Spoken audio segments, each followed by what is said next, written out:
Okay, so this is the Real Talk 101, episode 152, and the sixth episode for today.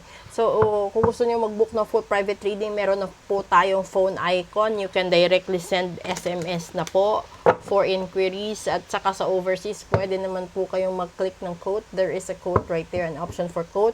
And then, kung gusto niyo pong magpa-book ng full private reading, no? Book na po kayo ahead. Yun na po yun. So, kuha tayo dito ng isa, kung ano sasabihin niya sa nakikita nating mangyayari sa mamaya sa first full moon, which is the 13. Okay. Loyalty, and that's the dog. Okay. You may be feeling like those around you let you down, or you are not doing their fair share of work. This comes as a reminder that loyalty exists and you must not settle for anything less, and you deserve better than mixed signals. Oh, di ba? Mixed signals. Ibig sabihin, litong-lito, tuliro, no?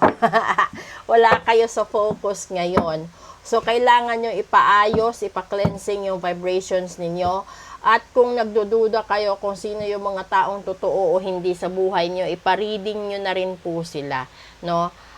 Magpabook kayo ng full private reading para malaman ninyo kung sino yung mga pagkakatiwalaan at kung sino yung hindi.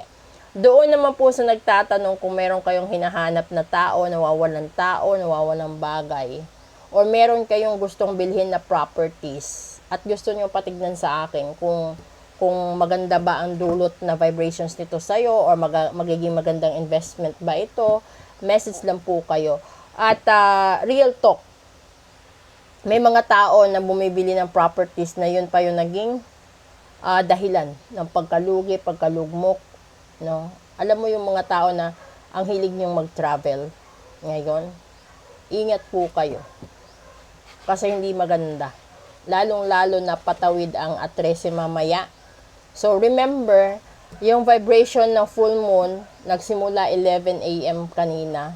So 13 hours ahead. Lahat ng negative na nangyayari sa inyong buhay, 13 hours ahead. So, kung merong mga tao na ipapabarang kayo, kukulamin kayo, posible nagsimula na sila. And then, yung iba, magsisimula pa lang by tomorrow. Depende po yun sa budget ng mga tao. So, kung gusto nyo na rin po magpatanggal, magpa-cleansing, pwede po natin gawin yan today or tonight. Message na po kayo via SMS. Nandyan po yung phone icon, no? So, yun na po yun. And then, kung gusto nyo naman po yung discreet, di-email lang po kayo. And then, kung gusto nyo rin po doon sa page ko, nakikita nyo naman po yan. You can go with the page and you can send me an SMS. Kasi yung full private reading po natin is we go with video call. You can turn off your camera and then yung makikita nyo yung cards at saka maririnig nyo po ako nagtatanong sa inyo. Depende sa kung ano din yung gusto nyo malaman. And aside from that, this is it. Yung real talk naman kasi kapag animal lover ka, you will see the loyalty with them. Minsan ka lang nakakatagpo ng loyalty sa tao. So, ito yun. Yung masyado kang nagtitiwala, tinatraidor ka, masyado kang tumutulong, inaabuso ka, that's the real talk right there. So, minsan, pinapakain mo sa palad hanggang siko lalamunin pa. Okay? So, wala na. Ito yun. So, kung sa mga tao na marami pang suliranin sa buhay, alamin nyo kung gawa ng tao yan o talagang natural na bigay ng Diyos. Kasi kapag binigay ng Diyos, huwag na natin pakialaman. Pero pag gawa ng tao, yun yung iaayusin natin. Kasi kahit ako, sa live session ko, hindi ko pinapakialaman yung vibrations ng mga minor children. Dahil wala pa naman silang full-blown information or awareness sa nangyayari sa totoong mundo. All they have in mind is the things that they want and the things that they want to enjoy or to achieve in life as a minor children, no? Hayaan mo muna sila. Kung ikaw yung tipo ng magulang na masyado kang ambisyoso para sa mga anak mo, give them liberty of choice to choose what path they will be going with along the journey of their life. All you have to do as a parent is to guide them. to support them, and then probably to remind them the do's and don'ts for them to avoid serious problems or serious issues in life sa future nila po. So, ito na po yon. Maraming salamat po sa sumusuporta. Doon po sa mga naninira, Real Talk,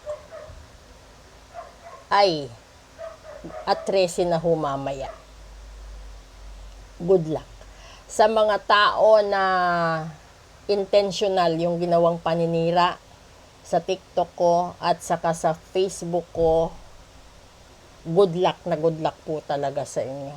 Dahil naglaan po talaga ako ng maraming effort and energy and vibrations para po sa inyo. Okay? So, hindi ko ho kayo sinisiraan, hindi ko rin ho kayo pinapakialaman.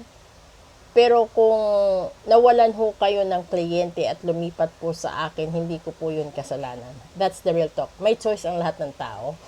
Pero kung hindi nyo rin po gusto yung content ko, wag na rin po kayong manood. Ganun lang kasimple ang buhay. Walang sapilitan. Kung meron din po mga tao na iniinganyo kayo, nasa sa inyo na po yun. Dahil hindi naman po lahat ng tao na nangre-recruit is para sa kabutihan. Most of the time, yung nangre-recruit ang magpapahamak sa inyo. Okay? That's the real talk and that's the real life run nowadays. Magandang hapon po at maraming salamat sa inyong suporta. Please invite your friends to subscribe on my YT. Tulungan niyo po ako doon. And support, follow, like, and share po pati yung FB ko at saka yung YT ko. Thank you so much.